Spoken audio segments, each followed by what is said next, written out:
নমস্কাৰ সকলোকে। পুনৰ এটা নতুন ব্লগলৈ সকলোকে স্বাগতম জনাইছোঁ। এয়া হৈছে মাঘ বিহুৰ সময়। এয়া মোক দেখিবলৈ পাইছে, মই ইয়াত এখন চালনীৰে পিঠাগুড়ি চালি আছোঁ। লগতে এয়া ৰাতি উৰুকাৰ দিনা মোৰ মা, মোৰ মাহী এয়া মেজিৰ তাপ লৈ আছে।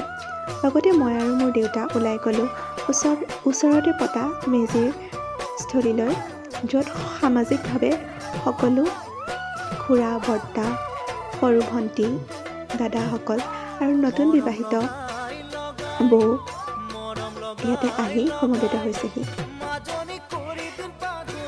আমি এনেদৰেই বছৰ ধৰি উৰুকা উদযাপন কৰি আহিছোঁ। উৰুকাৰ নিশা আমি সকলোৱে এনেধৰণে বিহু নাচ আৰু একেলগে ভোজ ভাত খাওঁ। এয়া আপোনালোকে কিছু দৃশ্য দেখিবলৈ পাইছে। আমাৰ মৰমৰ খুৰা, বৰ্তা, লগতে মোৰ দেউতাইও এয়া বিহু নাচ সকলোৰ লগত কৰি আছে।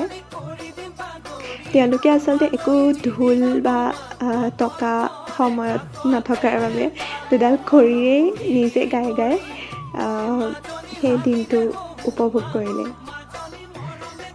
লগতে কণ আমাৰ ভণ্টিবিলাকেও খুব ফূৰ্তিৰে সেই দিনটোত নৃত্য কৰিছিলে।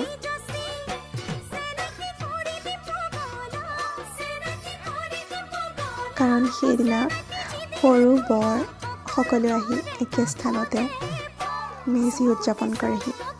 এয়া দেখিবলৈ পাইছে আমাৰ এজন খুৰাক সকলোৱে টানি আনি নাচিবৰ বাবে আৰু সহযোগিতা আগবঢ়াবলৈ মাতি নিছেহি। এয়া মোৰ ভণ্টিসকল, তেওঁলোকৰো অকণমান দৃশ্য মই তুলি থৈছোঁ।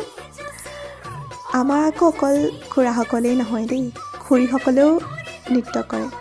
এয়া দেখিছে, এয়া আমাৰ লক্ষী খুৰী, তেখেতৰ নাম। তেওঁ সকলোৰ লগত সহযোগ কৰিছেহি। আচলতে মহিলাখিনি অকণমান লাজুকীয়া, সেয়েহে অকণমান তেওঁলোকে লাহেকৈ নৃত্য কৰিব। আপোনালোকে পৰৱৰ্তী ক্ষণত সেয়া দেখিবলৈ পাব।